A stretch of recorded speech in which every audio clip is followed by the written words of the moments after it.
Hello again, everyone. Once again, I'm Mike Wells. I'm a staff member here at Atticus, and I help as the organizer role on this webinar that you are joining today.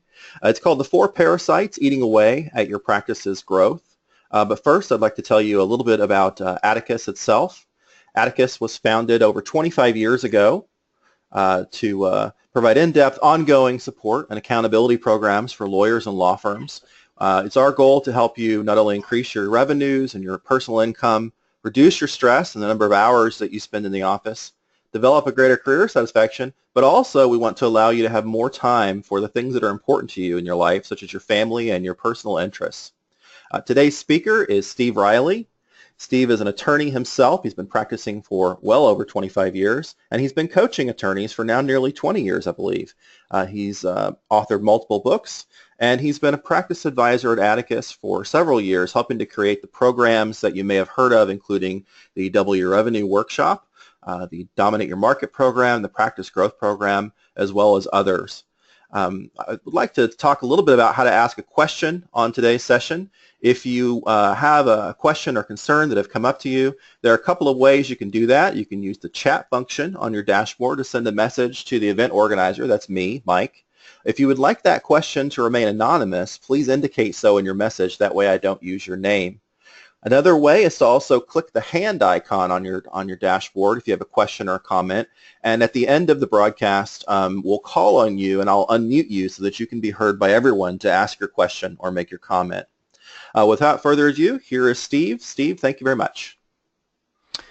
Thank you, Mike. Good afternoon or good morning, everyone. I hope you all are doing great, and thanks for coming to today's webinar. I really enjoy these. Particularly, I want to compliment Mike today because Mike chose all the graphics for today's presentation, and I had such a great time enjoying the graphics and preparing for this presentation that I've been really looking forward to it.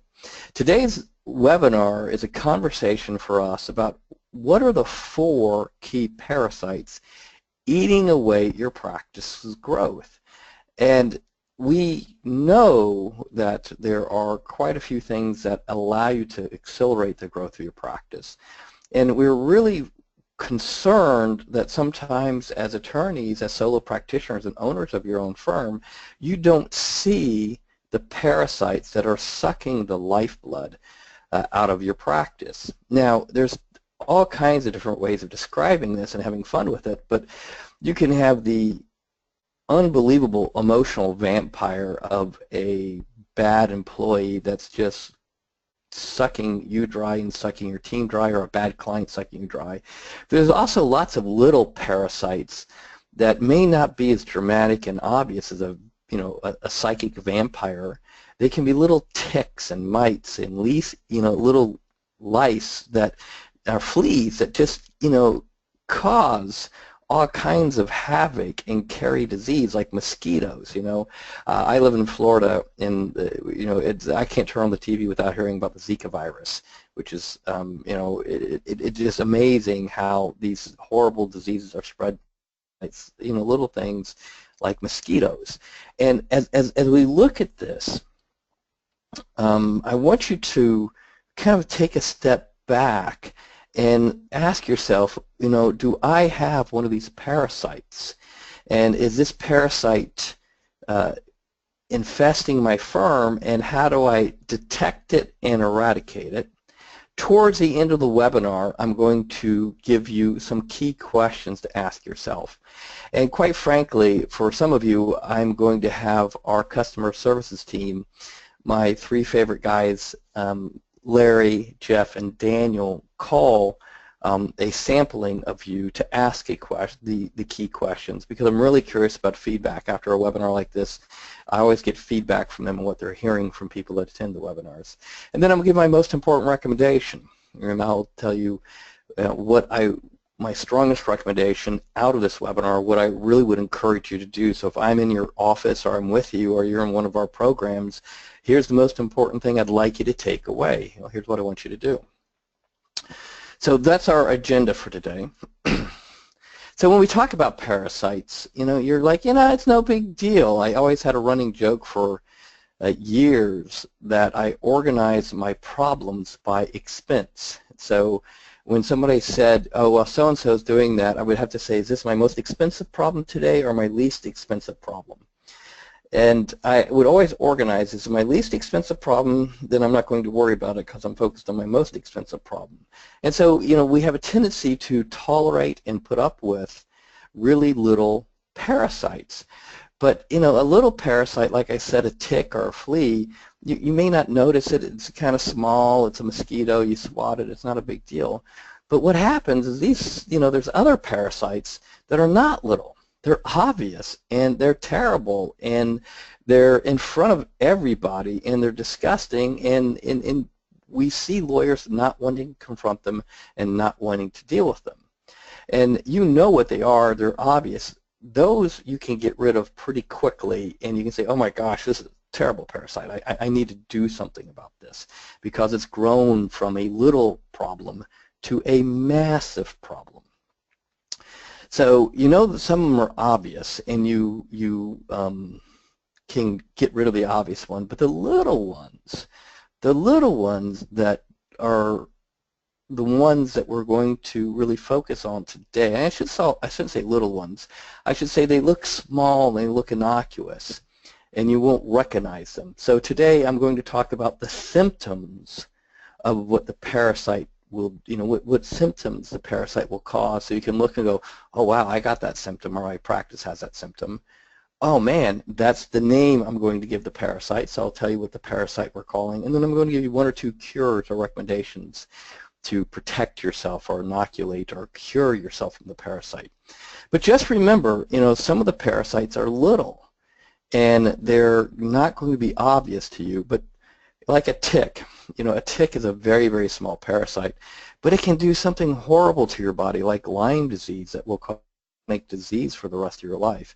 You may be able to kill the tick, but it will cause this horrible disease to your body. Well, a lot of practice parasites are similar. If you may be able to kill it like a bad employee, but a bad employee may have infected your culture and the morale of your team. I've actually worked with some firms where the morale was so bad because of a bad employee and a bad hire, and it went on so long, the whole team was infected by such negativism that my recommendation was to fire the entire staff and start over. And I've done this quite a few times with firms where once I get in there and I see what's going on, we don't fire everybody at once, although that would be a lot of fun.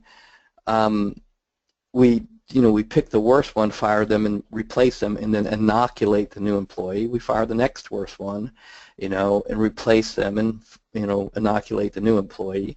We fire the next one, and the next one, inoculate the new people to protect them from the virus of the old. And you may do that, but if you don't catch a parasite when it's small and inoculate everybody from it or protect it, it can cause terrible havoc, and the whole practice will suffer. The whole practice will suffer, and you may be able to tolerate the parasite, but the rest of the team and everyone else is looking at you like, oh my God, that's disgusting. Why are we putting up with that? Why are we doing that? And you may be thinking, well, I can just ignore it. I can let it go away. I can just ignore it. It's a small thing, not that bad. But these little parasites grow into big, horrible things over time. So you have to be vigilant as the owner of your firm. You have to be vigilant as a shareholder to protect yourself from these things and protect your good people from them and protect your good clients from them. Because if you don't, they can come in and cause huge problems. I'll give you two simple examples. One, and this happens for those of you that are litigators, those of you that own your firms, that are partners. This is a chronic issue in litigation firms. You may have a great lawyer who's a tremendous performer, both revenue and in the courtroom, but they're a prima donna in the office. They are just, in their eyes, the greatest thing that's ever happened. If you're not sure about that, just ask them.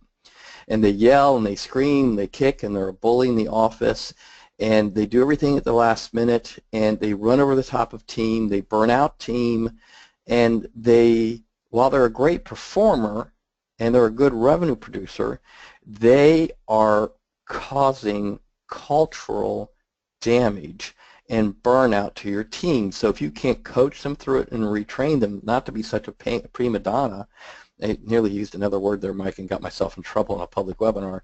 If you can't train them or retrain them from being a prima donna that plays well with the team versus hurts the team, they're going to cause you long-term damage. They're a lone ranger. They don't play well with others, and they kill people. And you don't see it, but they kill people off, and people go away.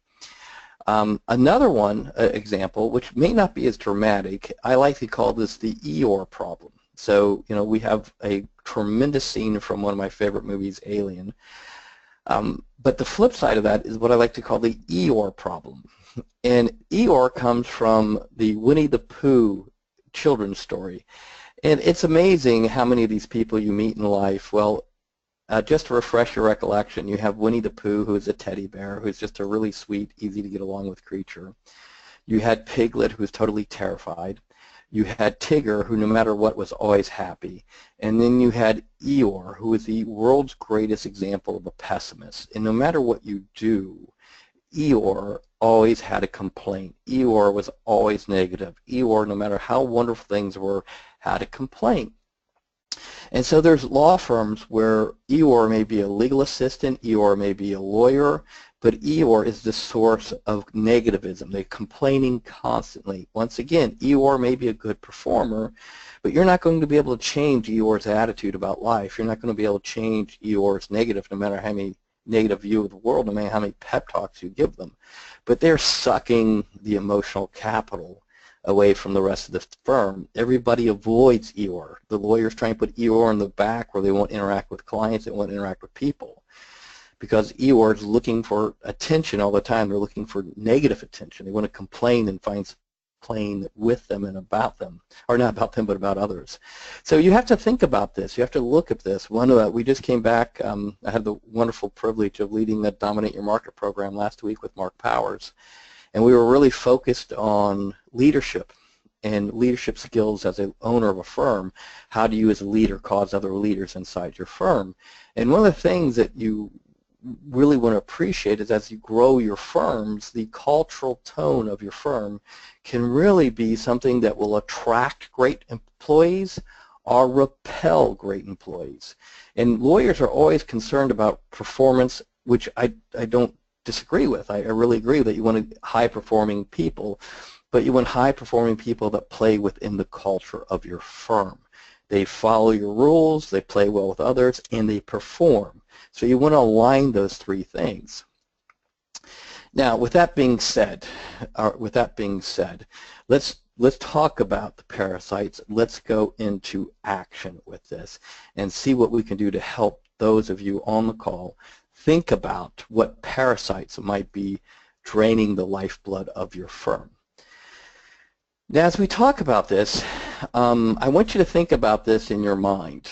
So let's just say that you decide that you're going to want to run a 5K, or you're deciding to bench press or squat or deadlift or do some kind of physical activity that would be an achievement for you. And you go, or just start exercising. Maybe that's an achievement to be able to bike or walk a period of time, whatever that might be for you. And you go see your doctor because you're like, I'm just not feeling really great right now. And I need my doctor's advice about why I'm not feeling great. And you go in to see your doctor, and the doctor looks at you and goes, well, wait a minute. You've got a leech attached to you. You've got 2 or 3 ticks. You've got a tapeworm. And you have lice. You're not healthy. You have 4 parasites. They're draining the blood out of you, and they're infecting you with all kinds of horrible diseases. And you're telling your doctor, yeah, I know, but you don't understand. I know I want to perform at peak performance, or at least do average performance. And I like these parasites. I'm used to these parasites. These are my parasites. They're like my pets. I understand I'm infested with these parasites, but the infestation is normal for me. This is normal for me. So I'm used to my parasites. So as we go through this, I want you to pay attention that if I'm looking at your practice and I'm trying to judge your practice to be healthy, I'm going to look for certain things. And these are the 4 cornerstones of practice growth. These are the 4 cornerstones that I look for in a, let's just call it a stage 1 growth of a practice. Number 1, I'm looking for how well are you doing on cash flow and profitability. Number 2, I'm going to look at how well you're doing on client development and marketing. Number 3, I'm going to look at how well you're doing on staffing. And staffing alone it's not a fair term, but it's really recruiting, hiring, training, big key word. I had the privilege of watching Glenn Finch do a really remarkable program on Monday and Tuesday of this week where he talked about the ramp of success, the first 90 days to taking a new employee and making them a great team member. And it was really great. We had about 25 lawyers in the workshop, and Glenn he did this really well. He had the lawyers break into groups based on the type of lawyer, the type of employee that we're looking for. And it was fascinating the different ramps of success that these people came up with. Although they were all looking for associates, key assistants, maybe a team leader, or a marketing assistant, although they were doing this, even though they had similar practice areas and even though they were looking for similar employees, because of the function of this person in the firm, you would think the ramp of success, the 90-day training program, will look exactly alike. It didn't. It looked different from practice to practice based on the unique needs of that practice. So staffing, while we say staffing here, it sounds very generic and very simple. Staffing in itself is probably, in my opinion, one of the key linchpins to growing a firm. And then, of course, time management and focus. You know, as your firm grows, if you've gone from 300 to 500,000 in production, or 500 to $1 million, or $1 million and up, or maybe you're 5 or 10 million in production, your focus changes. Your time management skills change. So as we look at this, I'm going to talk to you about symptoms that if I was seeing these symptoms inside a law firm, I would say these are signs of a disease inside or a parasite inside the firm that needs to be eradicated and eliminated. So let's look at this. So what has got inside your practice? You know, so look for things like this, and these are symptoms, and then I'll discuss each one of these parasites one by one. If you've noticed that your income might be stagnant, and stagnant to mean that we are growing, if we're not growing more than 3 to 5% per year in net income, then you're stagnant.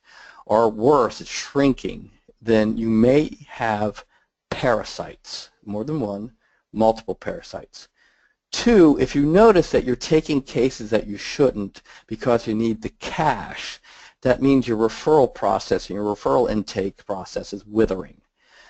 Your team are like zombies. They move things slowly, but they're consuming more cash, more oxygen than they need. Then we might have a very serious parasitical.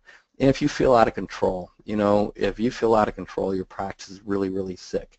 If any of these 4 things are going, we can talk about the parasites, but when my colleagues call you, if you're one of the privileged people that get to talk to my colleagues, I should say, because I'm not calling everybody, if you get to talk to one of my colleagues, Jeff, or Daniel or Larry, and you've got any of this going on, tell them, yeah, I'm really, really sick. My practice is really, really sick, and they're going to give you some recommendations what to do to start getting you healthy. Now, if you're like, no, I'm doing really well in these 4 areas, you still perhaps may have a serious parasite. So let's talk about the parasites. I'm going to talk first about the symptom. And so as I go through this and talk about the symptom, I want you to write down the symptom. So if you're looking at this and you see a symptom, I want you to write it down. And so you can say, oh yeah, crap, yep, yep, I got that symptom. Then I'll give you the name for the parasite and a recommended cure. Great. So parasite number 1. If you look over the past 90 days and you average each case that you brought in by the revenue you generated, you'll be able to generate something that we call revenue per case. And if you look at that and you go, my goodness, for the past, let's just make this up, for my past 90 cases, my average revenue per case was $3,000. That's actually a lot smaller than I thought. I'd really like to have my revenue per case up to $5 grand or 10 grand or whatever that may be, but my revenue per case is so small that I may have a problem here. Number two, if you're afraid of opening up your inbox to look at your email, or you're afraid of answering a phone call from a particular client, you have a serious symptom here. Number three, you have any past due AR, accounts receivable, like where people owe you money and they're not current, they're not paying you, then you have a symptom of a particular parasite. And I'm going to talk about what that parasite's in a moment. And then if you notice that you have very few client referrals, so for those of you that are tracking referrals, those of you that are Atticus customers that are active in our programs, one of the things I look for in a healthy practice is I like to see about 50% of the new referrals in prospects. It doesn't have to be converted clients, but I like to see that 50% of the prospects that are being referred into a practice are coming from past clients. I know I've got a healthy practice. But if I have below 50% of my referrals coming in from past clients, then I know I don't have a healthy practice.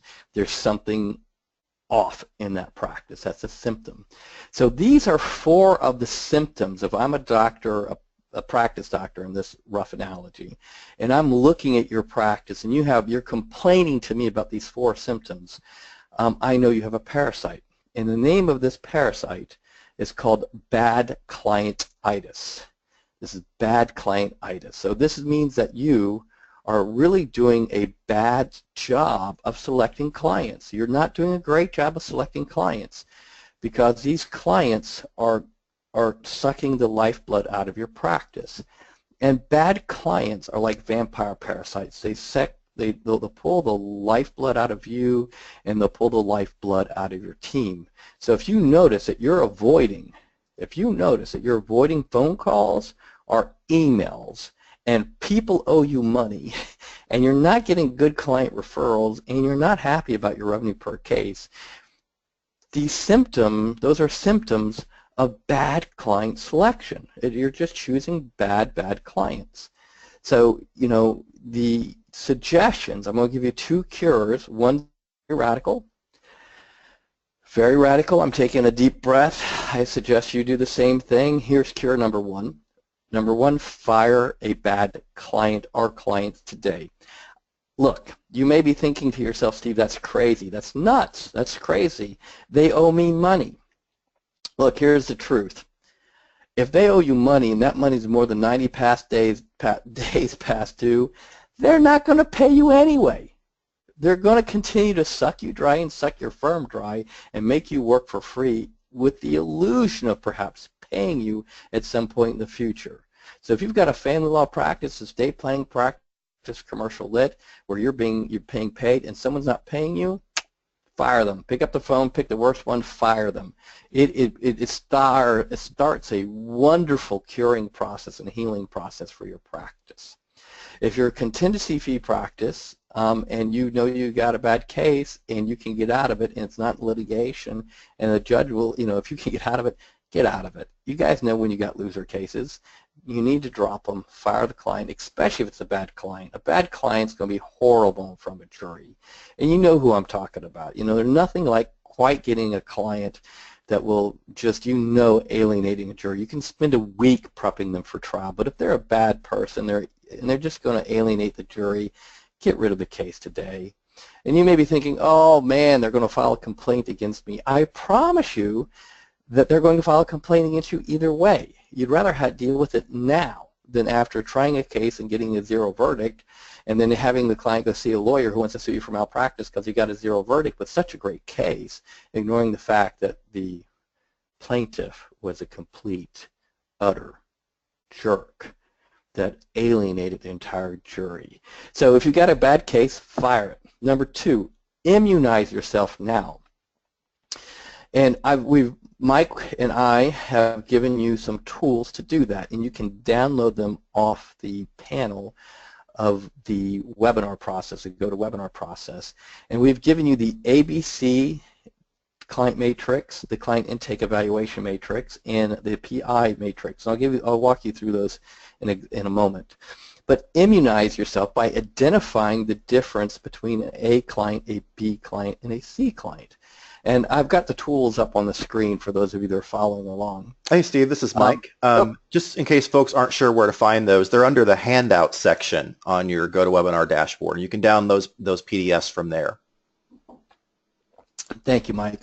And, you know, a shout out to my partner, Sean McNallis and Mark Powers, in particular Sean, who created these tools to help you think about what an A client looks like, a B client, a C client, and a D client. And I'm going to suggest that you do this with your team, because what you're going to do on this, you know, you're going to talk about what an A client looks like, and what their personality is like, what's the type of case, what the value of the case is, if it's collectible for non-contingency practices, was the referral source good, and what the client's expectations are. And you're going to contrast that against a D client. One of the best things to do to immunize your practice over time is to quit taking these types of cases. And I know it sounds so simple, but it's really hard. And because when you're sitting in front of a client, usually there's, if it's especially in a PI practice, there's no best salesperson for that case than the client. They're selling you on why you should invest time and money into their life. So we gave you the family law one because the family law lawyers are usually easily suckered in. We've given you a personal injury one, and these have been created by a lot of our clients over the years, and we've kind of cleaned them up for you to share, you know. So as you look at this, you know, the personal injury one and the family law ones are definitely different than the generic client intake matrix form for you know, other practices. So these are things to give you so you can look at. There are gifts to you for those of you that are existing Atticus clients. For those of your existing Atticus clients, hopefully you've done this in one of your workshops, one of your programs, or with your practice advisor. Great. Great. Thanks, Mike. Thanks for chiming in. Now, you may be getting bad clients because you have parasite number 2. So let's talk about the symptoms of parasite number 2. You're unable to say no to bad cases because you need the money. And this goes on in family, this goes on in every practice, but I see it really more in family law cases. You're unable to say no to bad cases because you need the cash. You got to make payroll, you got to pay your rent, and you take a bad because you need the money. 2, you're focused on doing the work. Like you're thinking, no, I just like the case. I like the case. I don't like the client, and yeah, they don't have a lot of money, but I really like the work. So instead of looking at upgrading your client base and referral base, you're just really intrigued at doing the lawyer work. I like to call this the great lawyer mindset. Is you're just focused on the joy of the technical work and avoiding the business component of it, which is is this a good client? Is this coming from a good referral source? And if it's not, you need to start asking yourself, okay, what do I have to do to upgrade this? And number 3, here's a symptom. You know, Steve, you don't understand. You just do not understand. I am too busy to do even one marketing activity per week. And let me define what I mean by a marketing activity. I get in discussions all the time with colleagues about this. For me, a marketing activity means you're talking to another human being who can send you work. Now, a marketing activity, while it could be argued that a blog post, a podcast, an article, a book is a marketing activity, I totally get it, but my experience is those are supportive activities to actually marketing. Marketing for me is actually speaking to someone who's alive who can send you work.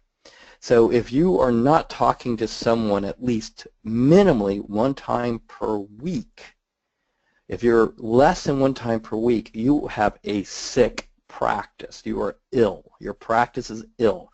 Healthy bare minimum to me is 3 marketing activities per week. So an ill practice is somebody who's doing 1 marketing activity per week. If you have these symptoms, unable to say no to bad cases because you need the cash, you're focused on doing the work every week versus looking at how to upgrade your client base and referral base, and you're too busy to do at least 1 marketing activity per week, you have Scaredofmarketingitits. And Scaredofmarketingitits is a horrible parasite, And it's a parasite because it is sitting there sucking the lifeblood out of your practice. You're not getting better clients because you're not doing any type of referral-based marketing. Now, I'm going to stop for a moment. When I say referral-based marketing, let's be really clear that I'm distinguishing it from any form of social media, Facebook, search engine optimization, anything that has to do with any form of internet marketing. Now, not that internet marketing isn't a good thing, it's a supportive thing. For me, internet marketing is going to do two things for you. You got to be clear about this. If you're going to do internet-based marketing, it is at the purest form advertising. You're advertising online. All right. So when you look at this, don't get confused with referral-based marketing. And we've studied this. I would say Mark Powers, my partner, is one of the best in the country at this. When it comes to referral-based marketing, getting great cases from great referral sources, there's nothing better because you're getting great cases that have already been pre-sold, have a high level of trust, think that you're the best from someone who says you're the best. And those price points are going to be higher, the clients are going to be easier to work with. Any lawyer that you talk to anywhere in the country will tell you they love to get referral-based marketing cases because they're so good. But to get referred clients, you have to do referral-based marketing. You can't get them by thinking about it. You have to actually go up and develop a referral base. So in one of our programs, we've laid down a challenge of over the next year of getting 100 new referral sources. And we're supporting them and talking about how to do that. But if you're, depending on the size of your practice, and usually for me, if you've got a small practice that's struggling, it's usually directly correlated to the amount of referral sources you have. So a really ill practice may have 2 to 6 to 8 decent referral sources. That means they're referring them 1 to 2 cases a year. A healthy practice for me, especially for a solo practitioner with 2 to 3 staff, I'm looking for 100 good referral sources. Not 10, not 20, I'm looking for 100. So that's really for me. If I'm looking for someone who's looking to grow their practice and have a healthy practice, I want 100 great referral sources. Well, you're not going to do that by 1 or 2 lunches a quarter, or 1 or 2 lunches a month. That requires a strategic approach to growing your practice. Some of you are not doing referral-based marketing. You got scared of marketingitis because you don't know what to say, how to say it, or who to say it to. If you're not knowing what to say, how to say it, and who to say it, then my suggestion is, quite frankly, to when, if we're not calling you, and you're one of the people that don't get a phone call from Larry, Jeff, or Daniel, call us. I'll talk to you at the end of the call how to do it. But if you don't know how to do this, you need to talk to us because we can help you do this. We can totally help you build up a great marketing practice. I mean, a great practice by doing ethical, strong referral-based marketing. One of the reasons that you might have scared of marketingitis is that you're afraid of looking like a salesperson. And my experience is that, I've met salespeople and I've know thousands of lawyers. I've yet to meet a lawyer who looks like a salesperson. I don't think we can do it. I don't think we have the charm. I don't think we have the skills. I don't think we could do it even if I sent you to the world's greatest sales training. Most of us couldn't do it because we're just not wired that way. I don't think you could, honestly, I don't think I could send you to the best sales training program in the world. I don't think you could do it. So it's just a fear. At the end of the day, it's a fear. So as we look at this, scared of marketingitis also will show up for a lot of people because they said, look, I didn't learn how to do that in law school. Well, I got some news for you. I'm not going to tell you when I went to law school, but as Mike pointed out, it was a long time ago. And there were a plethora of things they did not teach me in law school. I would honestly say that the majority of my law school education was probably a waste of time. While it taught me to be a good critical thinker, very few things I learned from law school professors who actually never practiced law were of no real value to me in the real world.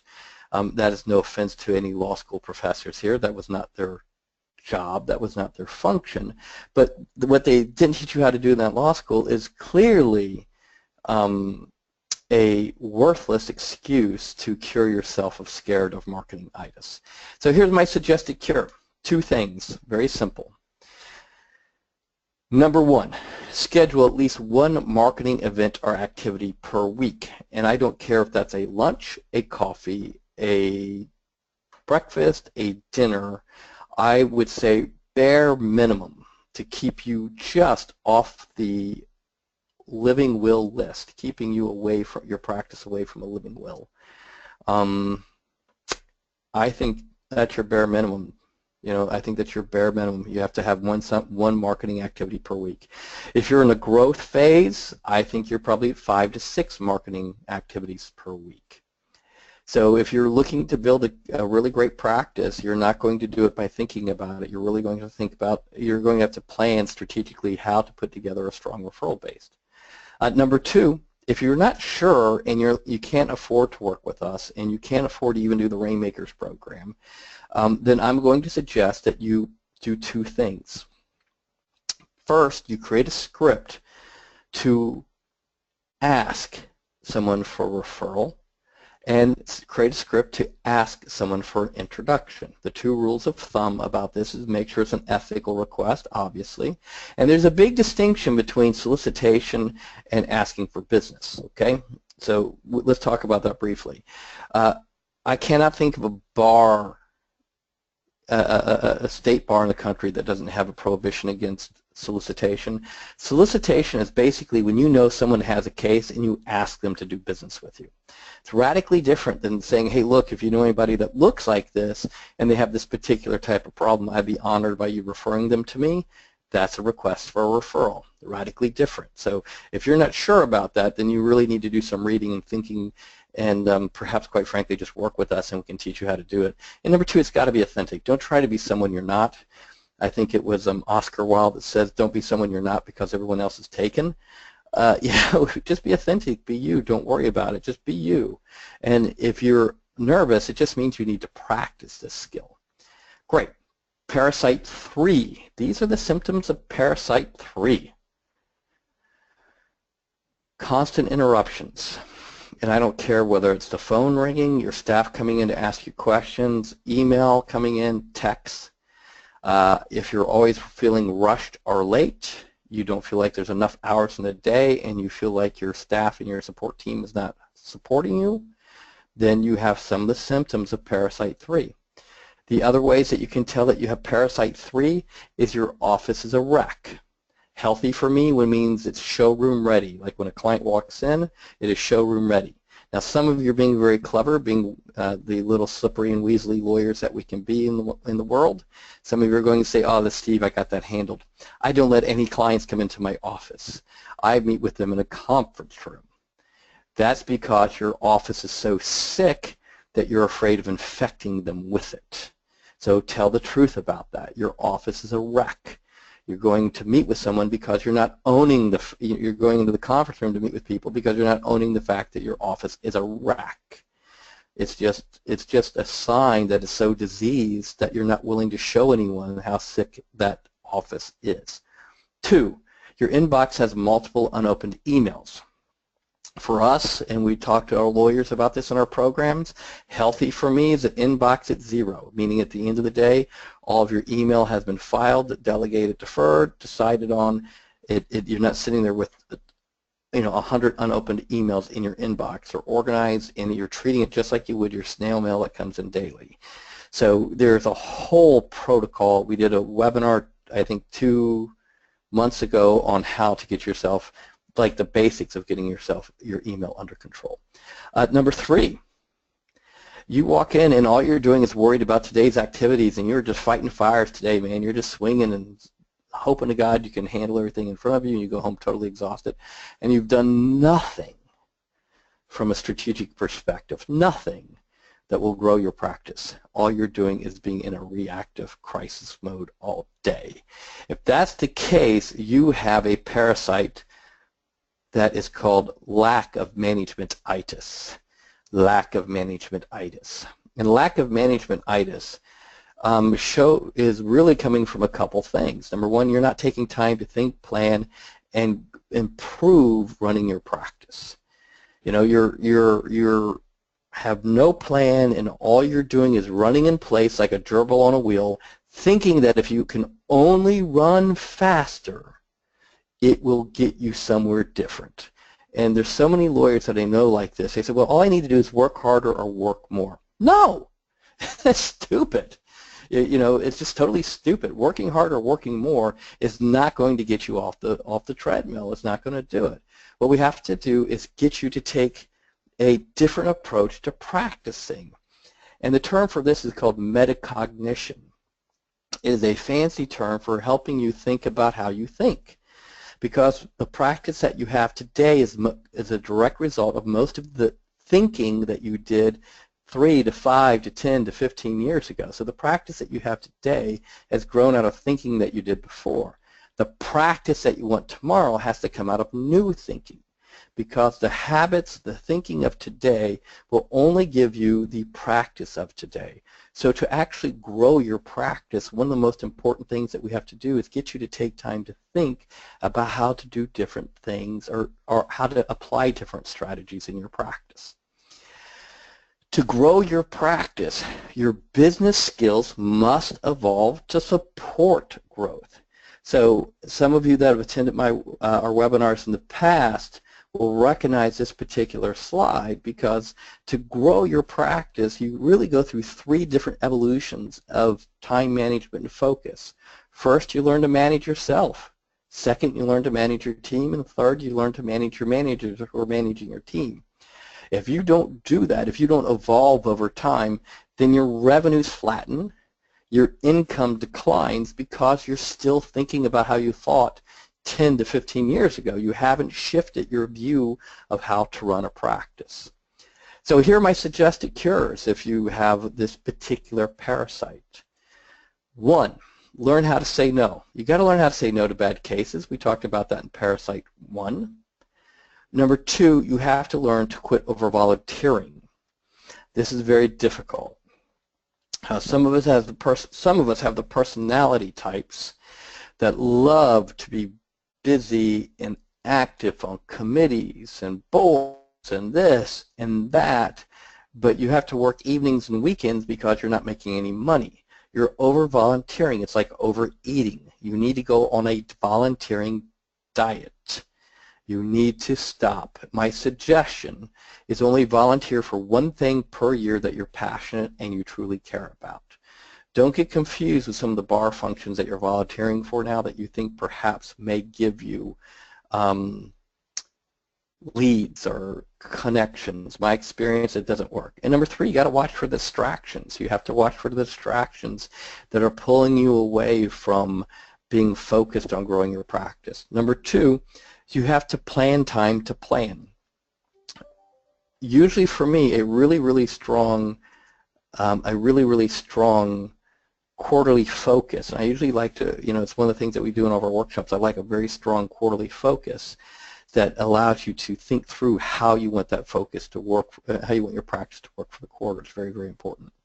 And number 3, look for small improvements. If you're like, oh my God, I'm so far and I'm so overwhelmed, don't try and change everything at once. Just pick small little things. Take kind of a Kaizen philosophy to it. Make small incremental changes over time that will improve the practice. But these are 3 suggested cures for Lackofmanagementitis.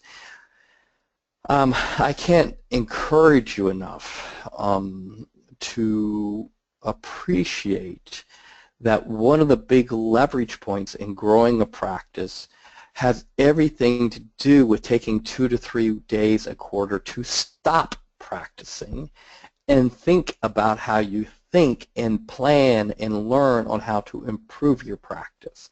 Because if you think that billing more will get you ahead, or taking on more work will get you ahead, you're just a gerbil running faster on the wheel. You have to get off the wheel, otherwise you'll get burned out, and you have to take time to think about how to plan. Otherwise, you will burn out, and it is just going to be a painful, slow decline over time. So those are, those are my recommendations and suggestions around curing parasite number 3. Here's parasite number 4. Steve, look, I'm too busy. I'm just too busy. I'm too busy. I'm too important to change anything. And I really want to think about what you're saying. I got to think about this. Whether to take action, whether I want to do this, I have to spend some time to think about it. And you know really what I'm going to do? I'm going to read some more books. That's what I'm going to do. I'm going to read some more books. I'm going to read an article. There's a wonderful article in the local law journal about this. And I'm going to call some of my friends who are crazy busy like I am and working weekends and working evenings and not making the money they want to get their opinions, because since they're equally sick, they definitely know how to cure my practice. And I'm going to Google some stuff. Yep, I'm going to Google stuff, and I'm going to read what people say on the listservs. Now, this is one of the funniest things I get. I do a lot of speaking, and people, and I've been on a few listservs, and I keep a separate email address for my listservs, and I'm amazed at some of the crazy-ass opinions that people who are not doing anything with their practices will post on the listserv to people who are trying to grow a practice. It just amazes me. So look. Oh, and then of course, last but not least, I'm going to discuss stuff with others, but I'm not going to actually do anything. So let's be clear about these symptoms. They're too busy to change. They want to think about it. They're going to read books and articles or call friends to get opinions. They're going to read more stuff on listservs and Google stuff, and they're going to call and discuss stuff with others. This particular parasite is called Headinthesanditis. Headinthesanditis. So this person has got their head in the sand. They're actually doing nothing. They're busy doing nothing. They're thinking. And you have to understand, thinking versus doing is the ultimate pleasure of a great procrastinator, because you're avoiding the pain of deciding. That's the essence of procrastination, avoiding the pain of confronting whatever it is that you're afraid of. That's the essence of procrastination. So you're going to think about it because you don't want to commit or decide or tell the truth about something. So you're going to keep your head in the sand and hope to God it changes, because that's the best thing to do, is just in the sand. It's safe there. It's warm there. You don't see anything. So thinking is going to be the master plan of procrastination. The more you think, the better you think you're doing, because you're thinking about it. But the truth is, nothing has actually changed. It's like thinking about improving your health. It's like joining a gym to get in better shape and believe that the joining, not going and exercise, is all you really need to do. That's the problem with Headinthesanditis. It doesn't really cure anything. So my suggested cure. Do something, even if it fails miserably, because you'll learn from it. Anything. Quit thinking, do. And I don't care if it's small or huge, I don't care, just do something. One of my friends is a marketing consultant, and he has this funny story. He's been doing it for 30 years, and he gets on an elevator or speaks at a conference. People come up to him and they say, "What's your best piece of marketing advice?" And he always says the same thing every time. He says, "Do anything that I suggested, anything. Just pick one, just do it." And they're like, "No, what's your best one?" He goes, "That's it. Just do something. Just do something." And I always get a big charge because he always, he pulls out what little hair he has left and says, I don't know what to tell people. Just pick one thing, do it. I've just listed 25, 100. Do one, just one. And two, try. Try. Please try not to be shocked that it works. So one of the things that totally fascinates me, so I've been teaching, as Mike mentioned, I've been teaching a workshop called Double Your Revenue for, I don't know, 10 years, 12 years, maybe something like that. Yeah, 10 years. I think we started teaching it, no, 2004. And I've been teaching it, and I have lawyers that consistently double your revenue. And I'm doing I'm speaking on, and I'm not speaking, the three of them that did it, who did a workshop, a double your revenue workshop 3 years ago, they didn't double. One increased the revenue 5 times, one tripled, and one quadrupled. So I guess I didn't charge them enough because they all exceeded the doubling number. But all three have told me separately that they're so shocked that they did it. They're like, "I can't believe this. This actually worked. This actually worked." So if you do something and it works, if you were shocked, just tell your coach, tell us, don't tell your team that you're shocked, because it will completely deplete their confidence in your brilliance. So good. As we pull to a close, here's your most important action. most important action. Some of you will anticipate this. Some of you are sitting there going, okay, what's Steve going to conclude on this? Look, most important action is to do something to eradicate one of the parasites. And when my team calls you, if Jeff, Larry, or Daniel call you, they're going to ask you these 4 key questions. What parasite or which parasite has infected you the worst? Number 2, what's your plan to eradicate it? What's one action you can take now to eradicate it, and how can we help? That's what we're here for. We're here in the business of helping you grow your practice and stamp out senseless torture. And these parasites are senseless torture. It's just silly. They're just silly. You need to get rid of these out of your practice. So these are the 4 key questions. And my suggestion, the most important action, is to ask yourself these 4 key questions. Which parasite or what parasite has infected you worse? So if you're on the call with me right now and you're not listening, or if you are listening to this later, write it down. You probably know what it is. Maybe it's Headinthesanditis. Say, man, Steve might be right about that. I'm thinking a lot about it because I'm procrastinating. And I feel good about procrastinating because I'm thinking. And I'm mentally chasing my tail. That's really what I'm doing. I'm actually chasing my tail, aren't I? I'm just chasing a tail in circles and circles and circles, thinking about it because I'm avoiding the pain of making a decision and owning that it might fail. Truth is, it'll probably work. We've been doing it for 25 years. We've studied the best performers. We work with some really remarkable lawyers, and I see strategies that work. So if somebody asks me what to do or we teach what to do, the reason we're teaching is because it works. So do something that works. Number 2, what's your plan? What's your plan to eradicate it? Number 3, what's one action you can take now to eradicate it? And number 4, how can we help you? What can we do to help you eradicate it?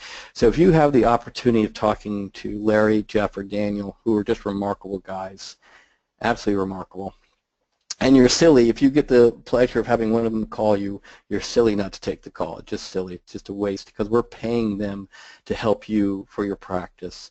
And if you're not an active customer, if you're not a part of the Atticus community, you don't take that call, I'm sorry.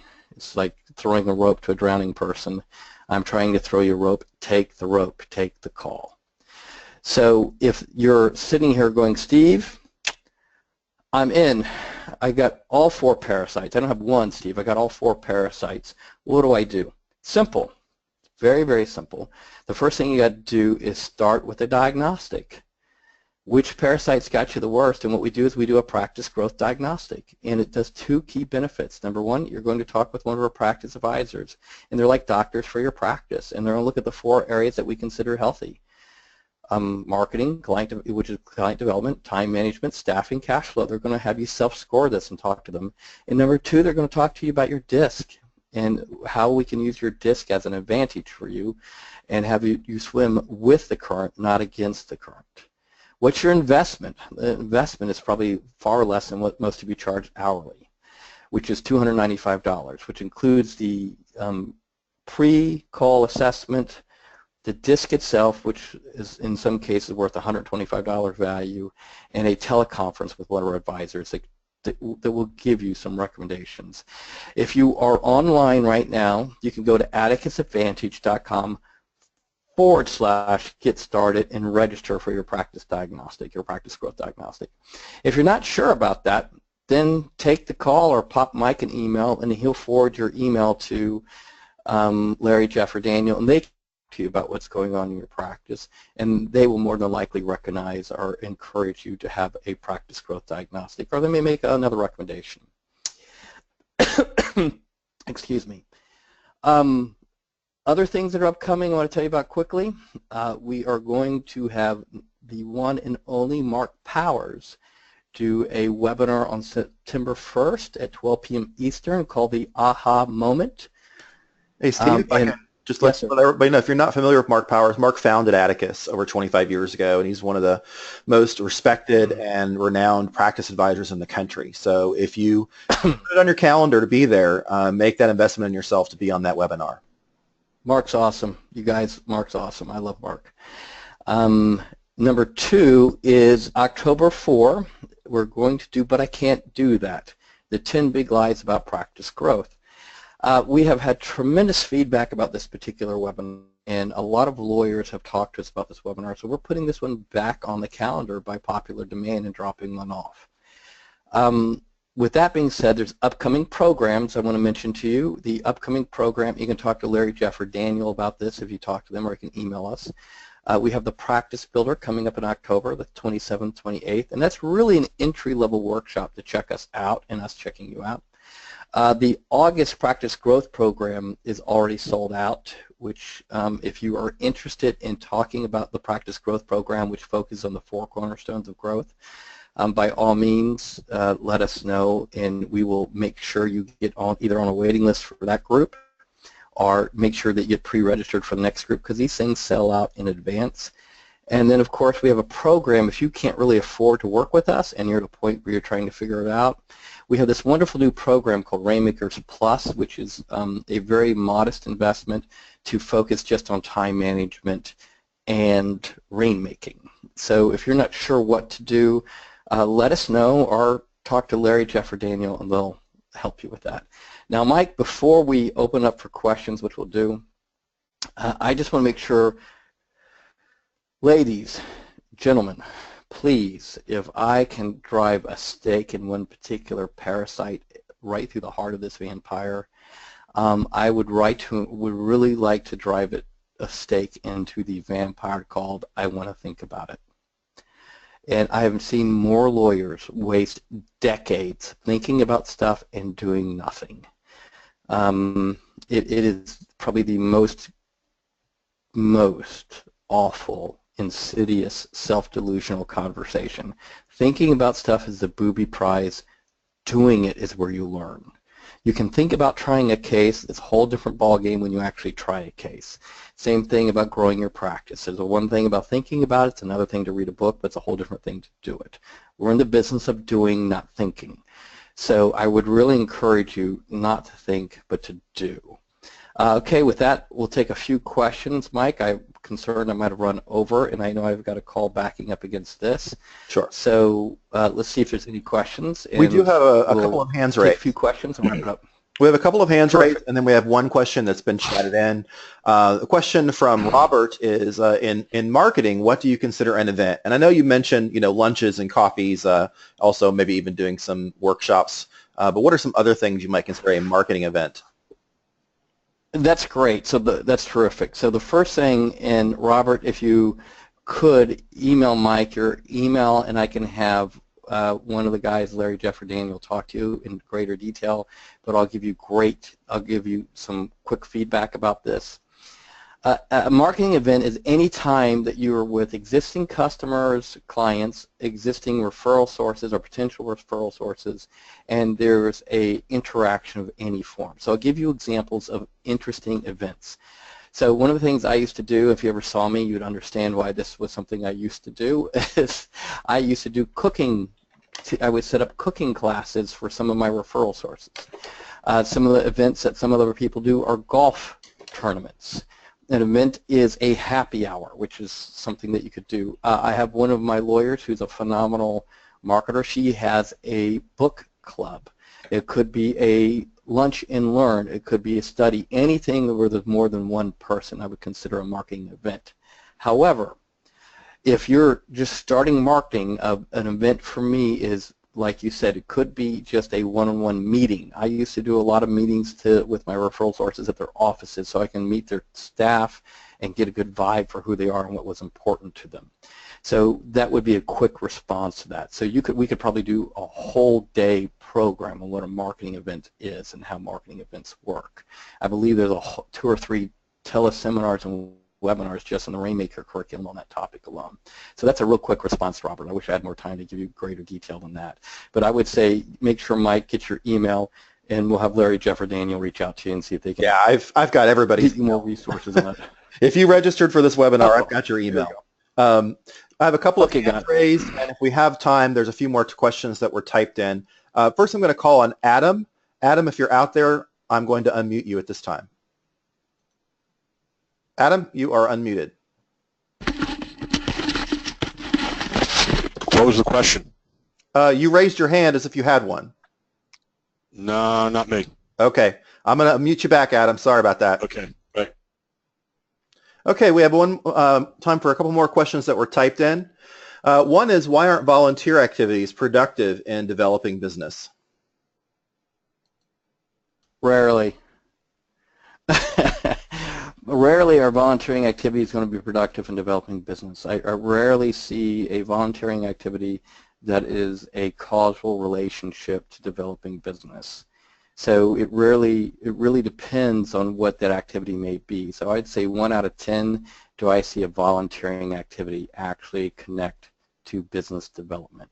That includes leading bar committees, leading bar sections, leading projects for the bar. That includes doing work at your church. Rarely do I see a lawyer volunteer and connect the volunteering activity directly to rainmaking. As I'm sitting here thinking, I can think of very few volunteering activities where I see rainmaking be the outcome of the volunteering action. So I would say rarely. I struggle. It would depend on your practice area. It depends on who you are. There might be some things that you could do. For example, if you're an elder law lawyer, volunteering to serve on the Alzheimer's board or being active in an Alzheimer's charity might be good. If you're a family law lawyer, volunteering to teach CE, continuing ed, to social workers and psychologists that do relationship therapy might be good. If you're a mediator, volunteering to do CLE for family law lawyers, if that's your niche for mediation, might be good. But volunteering to serve on the potluck committee at church is probably not going to generate you any business of any significance at all. So I'm using those to compare and contrast. There's strategic volunteering that aligns with your marketing, and there's personal volunteering that aligns with your passion. So I would say rarely do I see a lawyer think about volunteering and align them effectively. Mike, let's take one more good one, if you see one more good one, and then we'll call it a day. Well, they're all good, but I'm just going to have to be selective here. I've got a question from someone named John who says that for someone thinking about trying out Atticus, is the practice builder on October 27th and 28th in Orlando good? I'm assuming your answer is yes, so why? Well, I like John already because he's agreed with me. Yes, it's good. John, there's a couple of reasons I would do it. Number one is that it will give you a really good introduction to 3 or 4 strategic concepts that help you grow your practice. It'll give you an introduction to the strategic pathway. It'll give you an introduction to some of the rules that when I say rules, it's an acronym that we use inside our financial modules. Like how to be more effective.